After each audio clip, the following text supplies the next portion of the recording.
Olá, eu sou a Kelma Maziero. Sejam bem-vindos ao podcast Tarologuês, um espaço para falar de tarô.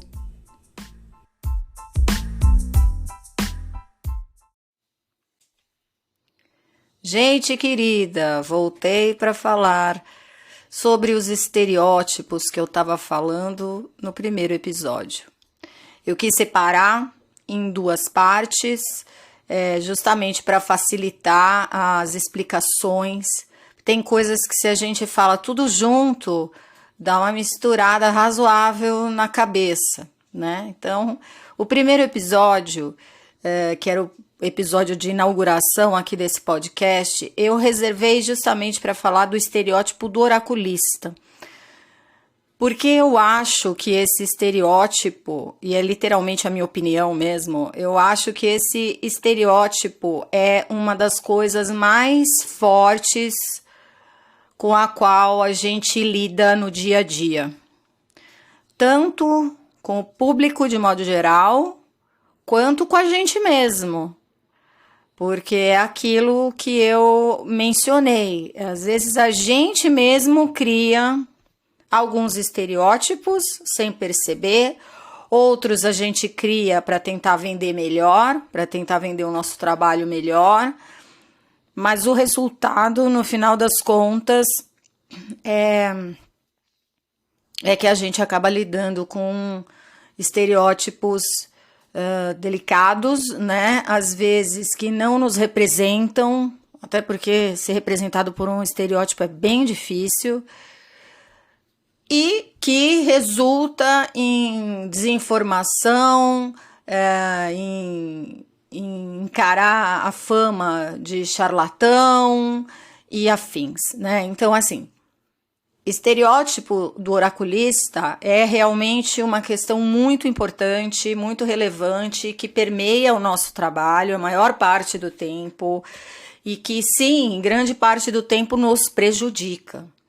E às vezes é a gente mesmo que colabora com isso, quer dizer, aquela questão que eu sempre falo, né? A gente precisa de autocrítica, precisa sair daquela posição de eu sou perfeito, eu não cometo erros, eu não faço esse tipo de coisa. Respirar fundo e falar, tá, com o que eu tô colaborando, né? Onde eu tô contribuindo com esses estereótipos? E não é para virar uma patrulha insuportável, porque aí ninguém consegue viver também. Mas é para a gente se entender melhor, para a gente se conhecer melhor, para a gente poder se mudar, para a gente poder reformar alguns conceitos, participar dessa reforma, né? Enfim, é muito mais para a gente ter uma ação dentro desse contexto que muitas vezes a gente não concorda, é muito mais para agir do que para virar patrulha ou para virar qualquer tipo de policiamento ou um meia-culpa também, um drama. Não precisa de nada disso. Acho que é a gente entender que o estereótipo do oraculista é uma coisa que nos acompanha ao longo da nossa trajetória profissional, da nossa vida, às vezes até no âmbito pessoal, e que precisa ser, de vez em quando, revisto, analisado, porque é uma coisa que nos afeta, né? Então, nesse primeiro episódio eu falei bastante sobre esse estereótipo do oraculista. E hoje eu quero falar do estereótipo das cartas, né? Para você entender, ou até, enfim, para a gente bater esse papo aqui, né?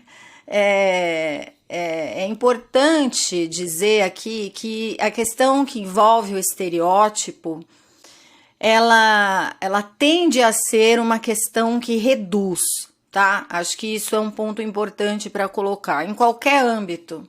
Quando a gente vai estereotipar alguma coisa ou alguém ou alguma situação, necessariamente a gente está reduzindo aquilo.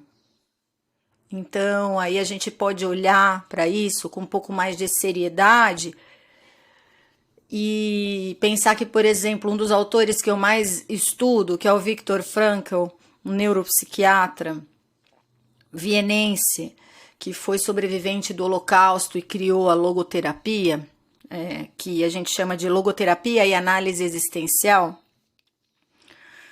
O Frankl dizia que o reducionismo é uma forma de niilismo. Então eu vou traduzir isso rapidamente em miúdos. Obviamente, sempre digo que podcast, que Instagram, Facebook não é escola. Então, para entender certos conceitos, o lance mesmo, o negócio é a gente ler o livro, é a gente estudar aquela pessoa, aquele conceito, para a gente não ficar reproduzindo coisas que a gente acha que sabe. Até porque, e só esse parênteses que é importante, até porque muitas vezes a gente acaba realmente reproduzindo coisas que a gente acha que a gente sabe, porque a gente aprendeu com alguém, né? Só que a gente esquece que, por melhor que seja o professor que nos ensine, o que a gente está aprendendo com ele é uma interpretação. A interpretação que ele tem daquele assunto. Então, é fundamental que a gente leia o livro, ou vá procurar os conceitos que a gente se interessa para a gente interpretar e para a gente assimilar aquilo com a nossa cara, dentro da nossa realidade, do nosso contexto, né? Processo quase fenomenológico mesmo. Então, vale dizer que o que eu estou falando aqui do Frankl é, obviamente, o meu estudo, a minha interpretação dele, mas sempre sugiro que, se você se identificar de alguma maneira com aquilo, vai ler o livro dele, vai estudar com ele, que vale a pena, né? Só dá para estudar através dos livros, e porque Frankl morreu no século XX, mas deixou muito material aí que vale a pena estudar, né? Pronto, fechei o parênteses gigantesco. Mas, enfim, Frankl falava que todo reducionismo é uma forma de niilismo. Então, assim, vou tentar traduzir de novo em miúdos isso. Sempre que a gente reduz um conceito, alguma coisa, ou principalmente alguém, a gente, de certa forma, a gente está descaracterizando aquilo, né? E aí ele citava o niilismo porque para ele o niilismo era uma forma de enxergar a vida sem nenhum sentido, tá? Porque a gente tem vários conceitos de niilismo, então também é uma questão importante de estudar para não confundir. O niilista do senso comum é aquele cara que não acredita em nada nem em ninguém, né? Aquela pessoa do tanto faz, aquela pessoa que não acredita em absolutamente nada, aquela pessoa que reduz o valor das coisas, que minimiza, que despreza muitas vezes. E no Viktor Frankl, esse autor que eu gosto bastante, que eu mencionei, o reducionismo é uma forma de niilismo, porque o Viktor Frankl, desde muito jovem, ficava inconformado com frases do tipo: o ser humano não é nada mais que, sei lá, 3 pontinhos, né?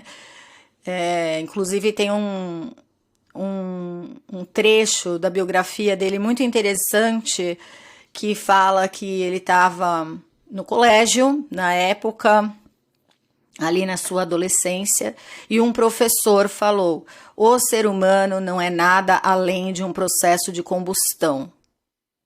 Basicamente, o ser humano é aquele que nasce, cresce e morre. E o Frankl ficou indignado com isso, levantou e perguntou e questionou o professor e falou: bom, se o ser humano não é nada além de um processo de combustão, então qual é o sentido de viver? E ele já tinha essa inquietação em relação ao sentido, porque ele é um dos principais autores que fala sobre o sentido da vida. E desde muito jovem ele teve isso, e foi um estudo que ele desenvolveu ao longo da vida toda, daí nasceu a logoterapia inclusive, né? Então, eu tô mencionando tudo isso para você entender o quanto é importante, às vezes, a gente abordar certos conceitos de maneira séria e ter embasamento e ter argumentação, porque senão fica tudo muito solto, né? Pelo menos eu não consigo estudar e me aprofundar nas coisas se ali não tiver um mínimo de estrutura e solidez. E eu quis usar o Frankl porque é um autor com o qual eu trabalho bastante, e esse conceito dele pra gente aqui é perfeito. O reducionismo é uma forma de niilismo, é uma forma de desacreditar, é uma forma de minimizar, é uma forma de diminuir, né? E que nos afeta diretamente, porque quando você estereotipa, você reduz. E aí vem algumas pessoas me dizerem, e é normal isso, mas Kelma, os marcadores hoje em dia são super importantes, né? Sim, os marcadores são importantes. A gente não tem nem como ignorar isso. Mas é importante a gente pensar que quando um marcador cria um estereótipo, aí a gente precisa começar a tomar cuidado. Porque em certa medida, veja bem, em certa medida, a gente está reduzindo o valor daquilo ou daquela pessoa, né? Bom, dito isso, aí a gente vai seguir para o estereótipo nas cartas. Eu quis, inclusive, falar um pouco sobre isso com você, para você entender que o tema não é simplesmente um tema de fofoca, de vamos falar de estereótipo que dá view, que dá like, que dá... Não é essa a intenção. Na verdade, o tema estereótipo é muito, muito sério, muito, muito importante. Aqui no podcast eu não tenho o tempo que eu gosto de ter para falar, para ensinar. Acho que aqui também não é o espaço de dar aula, de dar curso, mas ao mesmo tempo quero embasar minimamente para você entender qual é a importância do entendimento do trabalho e do conceito do estereótipo e o quanto isso, de alguma maneira, nos afeta.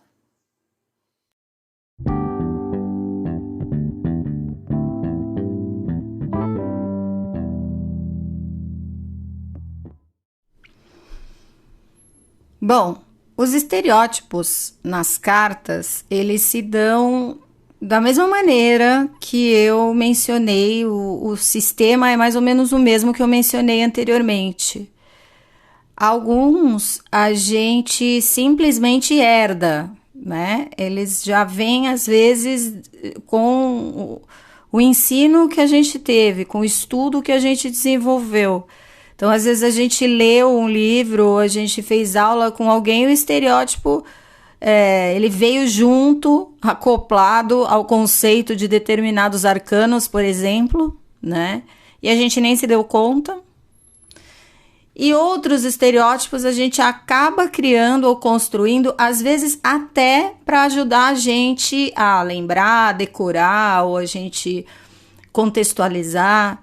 Então, vale dizer que pegar ojeriza a estereótipo, por exemplo, é uma grande perda de tempo, porque isso a gente acaba fazendo, né? Não tem muito como a gente escapar disso. Como eu falei, às vezes a gente faz isso até para aprender ou para ensinar. Eu mesma já criei estereótipos várias vezes quando precisava ensinar determinado conceito, estava muito difícil, ou ficava mais indigesto, ou porque as pessoas realmente tinham mais dificuldade de se conectar com certo arcano, porque isso acontece, né? Tem aqueles arcanos com os quais a gente se conecta mais facilmente, e aqueles outros que parecem um inferno, que a gente simplesmente não consegue digerir, né? E isso pode ser até motivo para um outro podcast, mas isso acontece. Vamos partir do pressuposto de que sim, isto acontece. Não adianta a gente falar, eu não crio estereótipos. Não, a gente faz isso. Como eu falei, eu mesma já fiz isso em aula. Porém, a minha tendência é, como eu sei que isso faz parte, muitas vezes eu vou lá, eu crio vários tipos de cursos diferentes para conseguir enxergar ou propor, pelo menos, que se enxergue a carta de vários ângulos distintos. Assim, é um jeito que a gente tem, como se fossem aquelas câmeras de filme, né? De alguns filmes que a gente assiste, que tem as pessoas sentadas numa mesa redonda e a câmera vai girando ao redor. A gente não percebe, né, que isso acontece, mas se a gente olhar com atenção para o filme, a gente vê que as pessoas estão na mesa redonda e parece que a gente está andando ao redor da mesa, vendo cada um dos personagens, né? Então, esse conceito, que é o conceito de você ter uma visão circular das coisas, é muito interessante porque ele permite que você enxergue vários ângulos de um mesmo cenário, de uma mesma situação, de um mesmo momento. E é uma maneira, pelo menos no meu trabalho, como eu gosto de fazer, é fazer várias propostas diferentes. Então, tem curso de vários ângulos distintos sobre os arcanos maiores, né? Às vezes tem aluno que fala, tem tanto curso no seu site lá que eu não sei por onde começar. Mas esses cursos, essas propostas, nada mais são do que pontos de vista variados, né? Pontos de vistas variados sobre a mesma questão. Então, o mago analisado no viés afetivo, o mago analisado no viés sexual, o mago analisado no viés da saúde, o mago analisado como conselho, o mago analisado no momento de vida.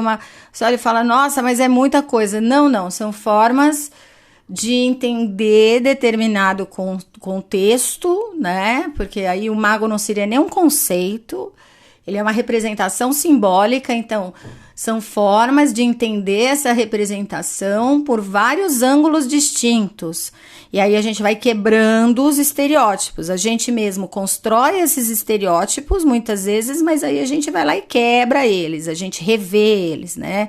É por isso que estudar tarô com muito juízo de valor não funciona, né? Eu costumo dizer isso.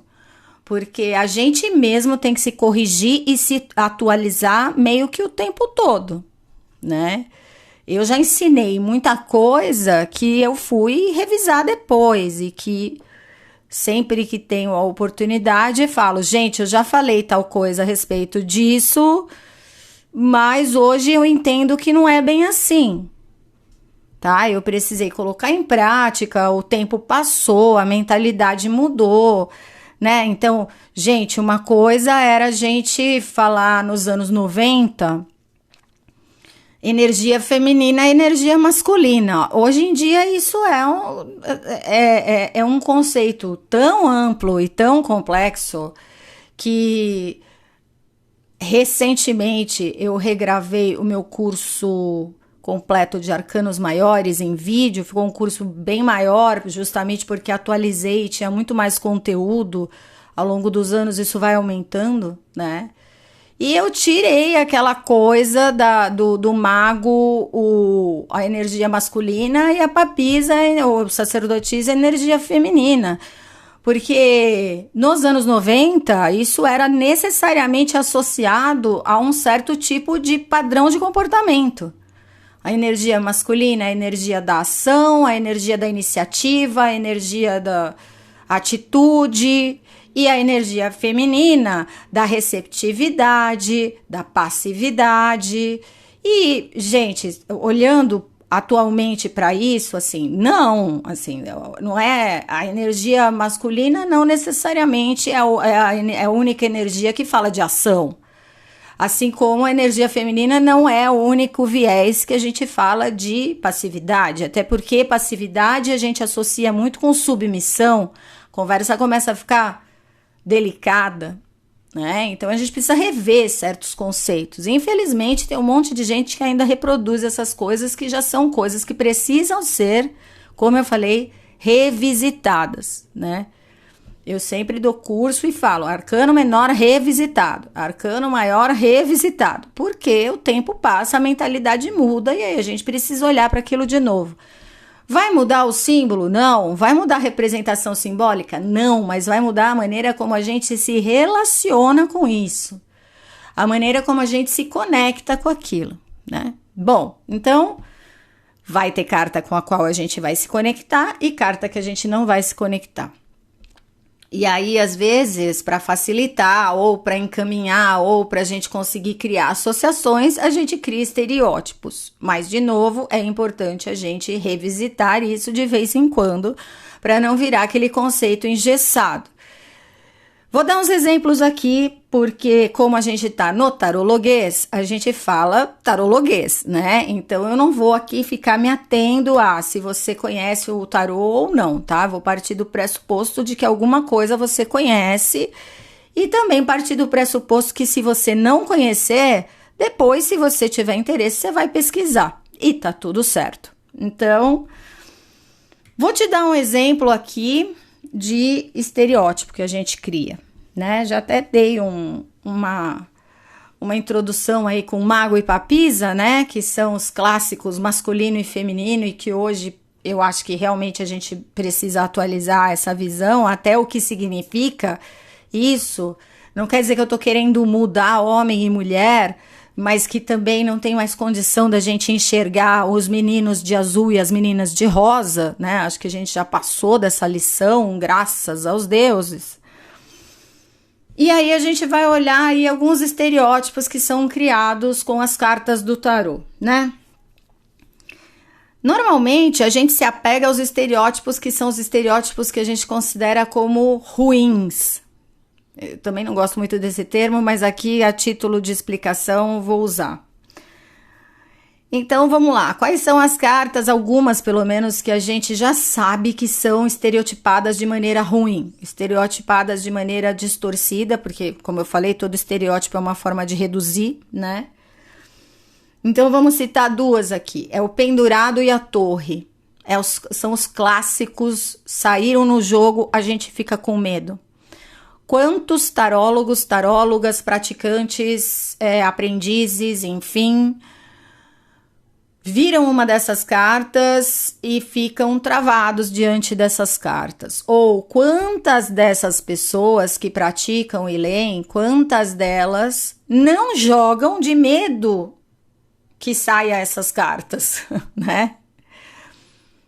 E aí, quando a gente entra nesse lugar, que é o lugar do não, eu nem jogo pra mim, porque se sair a torre eu não sei o que vou fazer, eu nem jogo pra mim, porque se sair o pendurado eu não sei o que eu vou fazer, pode crer que aí tem estereótipo que precisa ser revisto. Óbvio, eu não estou falando que quando sair a torre é sinal de que vai dar tudo certo, mas eu estou falando que mesmo que saia a torre, não significa que absolutamente todas as vezes o seu mundo vai cair. A gente tem vários contextos de torre diferentes. A gente tem, inclusive, para quem trabalha com método europeu, que é a combinação de arcano maior com menor numa casa única. Então, por exemplo, ao invés de você jogar uma carta só na casa, você joga duas, que é um maior e um menor, por exemplo. Quando você está trabalhando com o método europeu, essa torre ganha 50 tons de cinza, né? De cinza, de marrom, de, enfim, vermelho, vai depender do contexto. Então, aqui fica já esse toque. Quando a gente tá jogando para outra pessoa e sai um pendurado ou uma torre e a gente já dá uma travada, é momento de falar, opa, pera, por que essa carta gera em mim uma sensação tão clara, né? Uma percepção tão aguda de desconforto ou inquietação. Ai, Kelma, mas é porque a torre é uma carta complicada. Então, de novo, ela é complicada, mas todas as cartas são complicadas se você olhar por esse viés. Então, assim, a torre é uma carta que traz uma série de representações que vão além da ruptura. A questão é, a gente já associou a torre à ruptura. E o que eu mais falo nas minhas aulas é a relação que nós, né, seres, pessoas contemporâneas, temos com ruptura é uma relação extremamente complicada.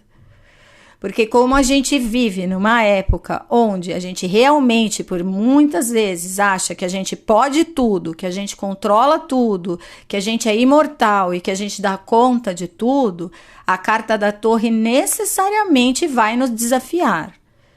E aí, ao invés da gente olhar por que a gente se sente tão desafiado por uma carta que representa a contingência, né? A torre representa a ação externa que afeta a nossa realidade e que, gente, faz parte da vida, né? Não é todo farol que você vai passar com o seu carro que vai estar verde. Vai ter farol que vai estar vermelho, você vai ter que parar. Não é todo dia que você faz aquele cronograma e o cronograma bate, né? Vai ter dia que você vai fazer o cronograma e vai sair tudo diferente. Não é tudo que a gente programa ou que a gente espera que acontece. A visão de que se controla tudo, de que dá para mudar tudo, ou de que a gente vive eternamente, é uma visão infantilizada da vida. Tô chamando as pessoas de infantis? Não, mas a gente tem essa tendência. Então, vale aqui essa dica. Se você não joga para você porque você tem medo da torre ou do pendurado, é importante que você volte a estudar essas cartas e você revisite essas cartas e você lide com elas. Vale também para quem não gosta de jogar para outras pessoas e lidar com essas cartas. Porque, frase que eu tô sempre falando no Instagram, ninguém vem jogar com a gente porque tá tudo lindo. Infelizmente, né? As pessoas poderiam vir jogar tarô simplesmente porque elas querem analisar o momento sem que elas estejam necessariamente angustiadas ou com algum problema muito contundente naquele momento. Mas a real, oficial, é que as pessoas vêm jogar com a gente grande parte das vezes porque as coisas não estão bem. Então é óbvio que vai sair carta mais desafiadora. A gente não deve ter essa relação estereotipada com essas cartas. O pendurado é sempre aquele estagnado, vale dizer. Estagnação é só um plano de ação do pendurado. É o plano material. Pendurado tem outros planos de atuação. E a ruptura, que eu nem uso esse termo, eu uso dissolução, mas que seja ruptura, dissolução da torre, também é o plano material da carta. Tem outros planos de ação muito mais interessantes da gente analisar, incluindo os planos emocionais, os planos mentais, que ajudam muito a gente a entender o porquê esse arcano incomoda tanto a gente, tá? Bom, esses dois exemplos aí de estereótipo que eu chamo de estereótipo ruim, né? Estereótipo mais difícil, mais complexo. Aí a gente tem os estereótipos bons, porque não pensa que a gente só estereotipa coisa ruim, a gente estereotipa coisa boa também. Não tem nada mais estereotipado, por exemplo, do que o conceito de felicidade que a gente tem atualmente nas redes sociais. É o conceito mais estereotipado de felicidade possível, pelo menos que eu vi enquanto um ser que existe, né? Isso provavelmente vai mudar ou vai melhorar ou vai piorar aí nos próximos séculos. Mas no contemporâneo, se você olha numa rede social, não tem nada mais empacotado do que a felicidade nas redes sociais, né? Quantas pessoas ali estão fazendo fotos maravilhosas e postando coisas maravilhosas e a pessoa está absolutamente vazia, né? Isso não é culpa dela. Isso tem uma série de questões aí que podem ser estudadas e que a gente entende que nos coloca numa realidade hoje, que é uma realidade muito binária, né? Assim, é uma realidade muito até maniqueísta, de que ou é bom ou é ruim. A gente tá tendo cada vez mais dificuldade de enxergar as nuances das coisas, né? Fica muito nos opostos. Então, a gente vai ter estereótipo bom também, como o exemplo da felicidade que eu dei. A Imperatriz é uma carta estereotipada como carta de prosperidade. Ou seja, a Imperatriz é uma carta boa e muita gente simplesmente nem lê a Imperatriz direito, porque é uma carta boa, porque fala de prosperidade, né? E quem faz aula comigo sabe, eu viro e falo o que significa exatamente isso, né? O que significa exatamente carta boa, prosperidade? Se a gente traduzir isso em miúdos, isso é como se fosse um band-aid que a gente coloca na alma da outra pessoa, né? Vai lá e fala assim, não, calma, vai ficar tudo bem, saiu a Imperatriz, é prosperidade. Mas assim, isso na vida real significa muito pouca coisa. Da mesma maneira, o estereótipo bom do sol, que saiu o sol, gente, vai dar tudo certo, o sol é sucesso. E eu falo, isso significa também exatamente o que na realidade da pessoa, no contexto da pessoa, no momento em que ela se encontra, no momento em que ela está inserida, o que isso representa efetivamente, né? E a gente tem o estereótipo do não sei. Esse é ótimo, né? Vou dar só 2 exemplos aqui para o podcast não ficar gigantesco, mas assim, não tinha como não falar deles, que é o Papa, que tem muita gente que fala, gente, o Papa é tipo, o que é isso? Não sei o que é. Porque o Papa vem representando questões que também hoje em dia são questões muito relativizadas. Então, é uma carta que a gente olha e fala exatamente o que ele representa, né? Aí as pessoas estereotipam como, sei lá, a carta da estabilidade, ou a carta da religião, da religiosidade, ou a institucionalização. Aí você fala, tá, e? De novo, né? Como é que a gente desenvolve isso? Isso virou um estereótipo, não desenvolve, vira um troço engessado que parece que você falou alguma coisa, mas não falou muito, né? E o julgamento, que é o clássico, né? Gente, o que é o julgamento? E aí vem aquelas interpretações do tipo, o julgamento é um livramento, que é um termo muito usado hoje, né? Como é o empoderamento da imperatriz também. Então, julgamento é um livramento, julgamento é um chamado. E você fala, tá, mas como é que eu coloco isso no trabalho, por exemplo? Aí saem aquelas interpretações do tipo, não, significa que assim, se é um chamado no trabalho, provavelmente você vai ser convocado a fazer alguma coisa. E aí eu costumo brincar e dizer que essa leitura é uma leitura bem acochambrada, né? A gente fica enfiando coisa onde às vezes não cabe. Muito bem, minha gente querida, a intenção né, falar sobre esses estereótipos para a gente poder rever essas questões, para a gente poder lidar com elas com a cabeça mais aberta. Porque num primeiro momento a gente se ofende e fala, ai, que chato, assim, então tô fazendo errado, ou tô fazendo mal feito. E eu diria para você, não entre por aí, não entra nesse pensamento, né? Esse juízo de valor consigo mesmo é uma coisa absolutamente inútil, só faz a gente se sentir mal. Então não é que você está fazendo errado se estiver fazendo, ou que você está fazendo mal feito. Mas pensa que é um pequeno desconforto que você sente aí no começo, mas que depois vai te dar uma sensação de liberdade, de independência, de poder enxergar uma mesma situação por vários pontos de vista, de não necessariamente ficar dependendo do bom e do ruim para fazer um jogo X ou Y. E isso, sem dúvida, vai favorecer, vai ajudar, vai viabilizar a sua relação com o tarô, com o jogo de tarô, com as cartas do tarô e principalmente com o que elas representam, tá bom? Eu fico por aqui, a gente se vê no próximo episódio, aquilo que eu sempre falo, nunca sei exatamente quando, mas vai ter próximo episódio. Se você quiser mandar sugestões, dicas, pode mandar, adoro, eu recebo normalmente no meu Instagram sugestões incríveis que rendem temas às vezes por semanas, então super bem-vindo, tá? E a gente se vê, na verdade, você me ouve no próximo episódio. Até lá, tchau, tchau!